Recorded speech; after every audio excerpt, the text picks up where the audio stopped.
मागणी केलं की रस्ता उंच झाला, कामं करून ऍक्च्युअली रस्त्याची उंची जी होती ती बरीच खाली होती. आता आपण जसे केले की आपण आता हा रोड जो आहे तसा आपण जुना आठवडा केला की सगळा एक्स्कवेट करणार पूर्ण.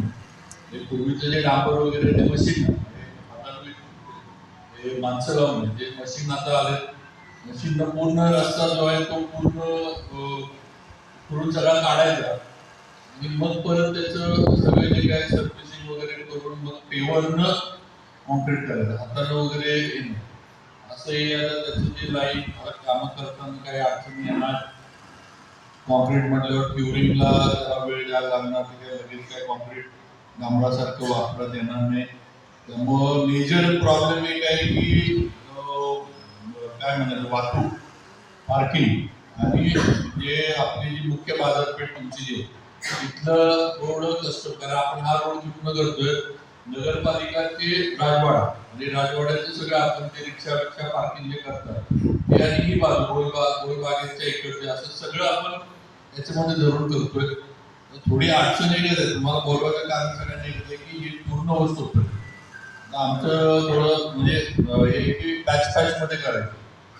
समजा नगरपालिकापासून काम चालू केलं, नगरपालिका ते काय म्हणतात अमरनाथचं घर म्हणा, ते जेवढं तेवढं झालं गोष्ट आहे. मग तिथून पुढचा जेव्हा मागचा रोड वापरायला येईल किंवा आता जे सोयीस्कर किंवा एक साईड करता येत आलं, एक साईड करता येत आली तर एक साईड आधी करायची आणि मग दुसरी साईड करायची. काही जरी करायचं म्हटलं तरी प्रॉब्लेम येणार आहे. पार्किंग काही ठिकाणी परत वरवे वगैरे तात्पुरते करायला लागतील, त्याशिवाय काय होणार नाही. कारण मशीन वगैरे आणायचं म्हटलं तर त्याला जागा, त्यांना काम करायला वेळ वगैरे ह्या सगळ्या गोष्टी.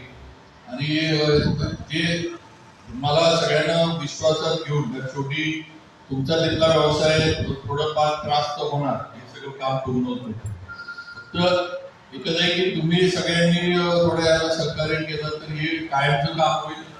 आणि या त्या वरच्या वायरी सगळं जे सगळं आपण काढून आपल्या आपण काय एमएससी वगैरे नाही, आपल्या खर्चानं नगरपालिका आणि राज्य सरकार आपण त्या सगळ्या अंडरग्राऊंड टाकून जे वरचं सगळं जाळं वायरीचं आहे ते सगळं आपण हे करणार आहे. आणि मग नंतर जसं बाकी होतोय आमच्या सर्व व्यापाऱ्यांचं त्याला पूर्णपणे सहकार्य असणार आहे, तो विषयच नाही.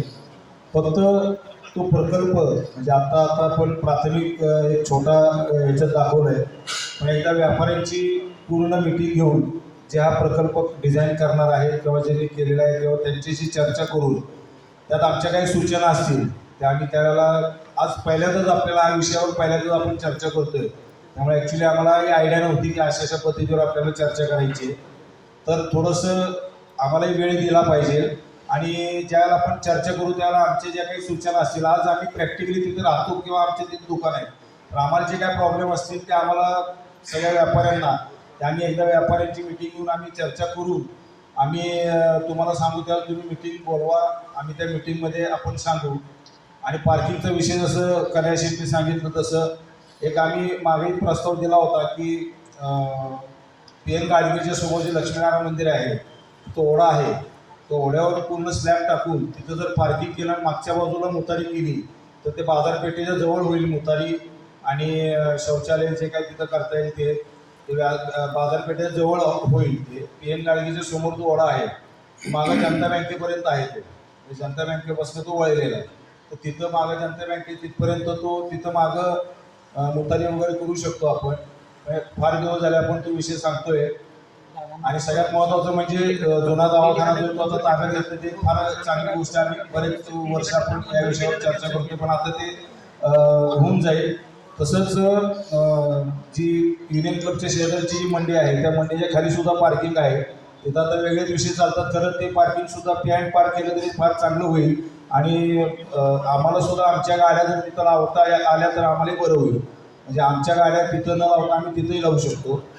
आणि सगळ्यात महत्त्वाचा विषय म्हणजे साधारण इकडं आणि तिकडं दोन्ही साईडची फुटपाथ कमी झाल्यानंतर रोड आपला मोठा होणार आहे.